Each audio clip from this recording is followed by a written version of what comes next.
No, I ain't gonna comb my hair, 'cause I ain't going anywhere.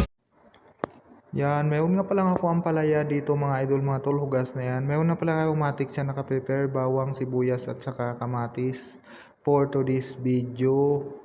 Yan, nagpainit lang pala ako ng kawali dyan mga idol, mga tol, na may mantika. Sabay nilagay ko yung sibuyas, bawang, sabay mekos-mekos. Sinunod ko na ngayon lagay yung kamatis mga idol, mga tol, sabay mekos-mekos sa sabay nilagay ko na yung ampalaya. Pino lang pala yung paghahiwa ko ng mga ampalayan mga tol, mga idol, sabay nilagay ko yung paminta.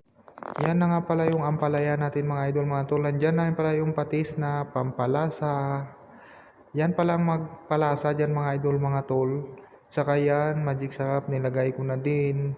Simpleng ulam lang pala yan mga idol, mga tol, ginisang ampalaya. Dapat pala mga idol is half cook lang ang pagkaluto niyan.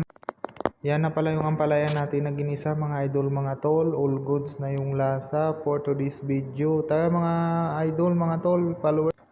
Tapos na nga pala ako nagluto mga idol, mga tol. Nagplating nga pala ako mga idol, mga tol. Yan yung kanin. Dalawang pinggan kasi dalawa kami ng anak ko. Mayroon akong siumay dyan at saka empanada.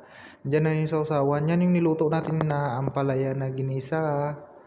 Saka yan yung dinakdakan natin mga idol, mga tol. Homemade lang pala yung mga idol. Mayroon din akong isang piling na saging latundal dyan. Tara mga idol, mga tol, followers. Kain po tayo for today's video. Yan, may soup din ako dyan. Shout out to all pala. Thank you for watching.